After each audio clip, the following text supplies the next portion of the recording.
आलासि लोगो नोंथांमोन जानांगौ गामिनि बांग्रा रायजो राजा नोंथांमोन जिरायदो आरो जिराय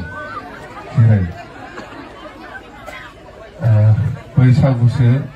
बेहाय रंजानोसो फैदों नोंसोरबो रंजानोसो फैदों जोंबो बे रंजानायखौनो नायनो होननानैसो फैनाय बेवहाय माबा मोनसे बुंनांगौ दं होननानै आं सानाखै दे दा जेखि जाया बैसागु होननाया मा देरहासारा एसे खोन्थाखाबाय बयबो मिथिखागौ बैसागुखौ गोदोनिफ्रायनो बर'फ्रा रंजायो होननानै बयबो मिथिखागौ आरो बे बैसागुआ बै माबाजों बिराद सम्पर्क दं मानसिनि जिबनजों नंगौना नङा जिबनजों पुरा सम्पर्क दङ बियो आरो बियो प्राकृतिक बे माबाया बिफां लाइफां मा होनो प्राकृतिकखौ मिथिंगाजोंबो लोब्बा दङ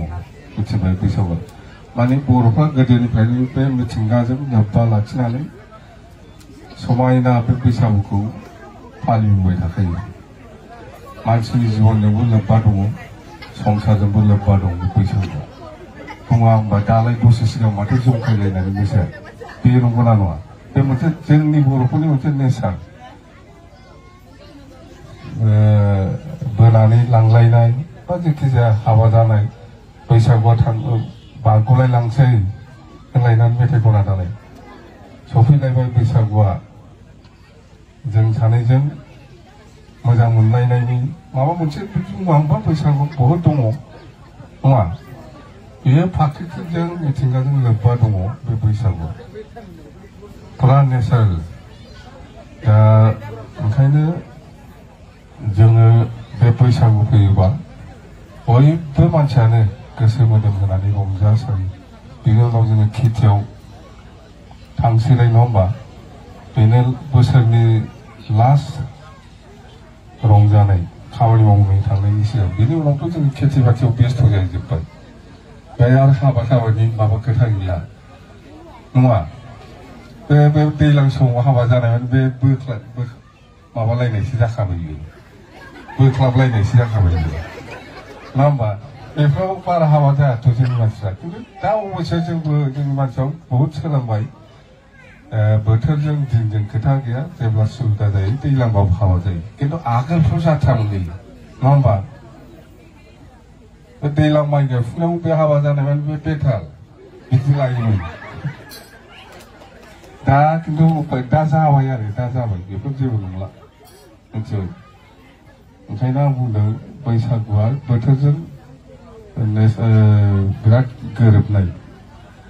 दा जायखिया दिनै मा सानसे थारला नोंसोर बेहायनो दं नङा मा होनो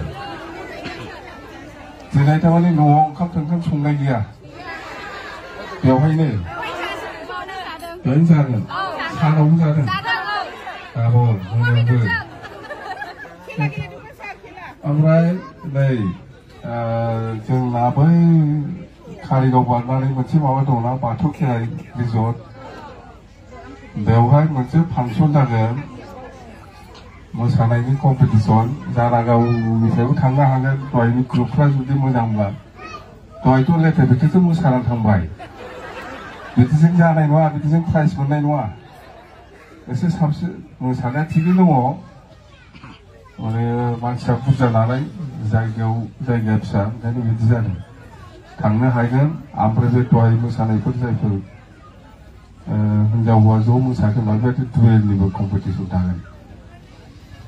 थांनो हागोन बेवहाय मिथिबाय इनभाइटेसन थाबाय सोरबाफोर थाङोब्ला थारिखआ बैसागुनि लास्ट थिंजाय जाहैगोन मिथिबाय बयखौबो लिंगोन बिराद थांखागोन मानसिफ्रा मिथिबाय जानागावनिफ्रायबो थांदो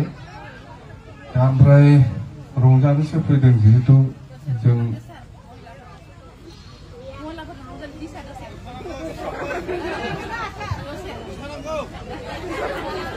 तारमाने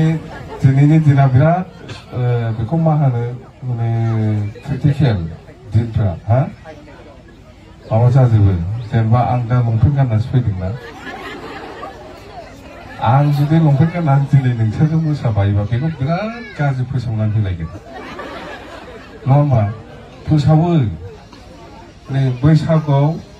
जेनेबा आं गामसा गाननानैसो रंजाफानांगौ मानो लंपेन्ट गाननानै रंजाखो नै गाज्रि दालाय बिदिनोसै जुगा नङा होमबा जुगा बिदिनोसै एसेबो माबा खालामजाला दाथ'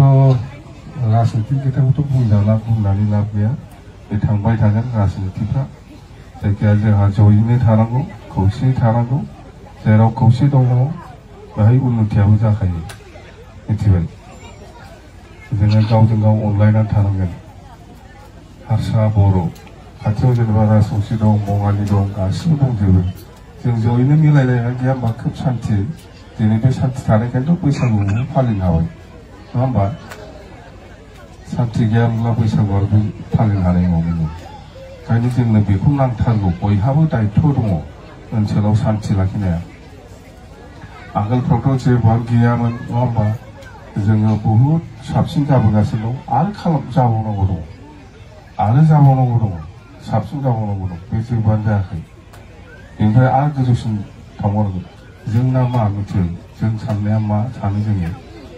जों जिखिनि खस्थ' मोनबाय नै बिसोरबादि गथ'फ्रा जों बादि खस्थ' मोनहैनांला मिथियो जों बिसोरनि थाखायसो खालामबावदों मिथियो बिसोरनि थाखायसो जों खालामबावदों खुनु जोंहा पार्सनेल जेबो इन्टारेस्ट गैया जोङो जाथिखौ लानानैसो राजनिति खालामदों पार्सनेल नङा जोंना जाहैबाय दिनै क'क्राझाराव जेनेबा जादोंबाबो जायाखैबाबो इउनिभार्सिटिखौ जों खालामनो हादों इन्जिनियारिं कलेजखौ जों खालामनो हादों CIT खौ जों खालामनो हादों मेडिकेलखौ जों खालामनो हादों बेफोराव जोंनि मानसिफ्रा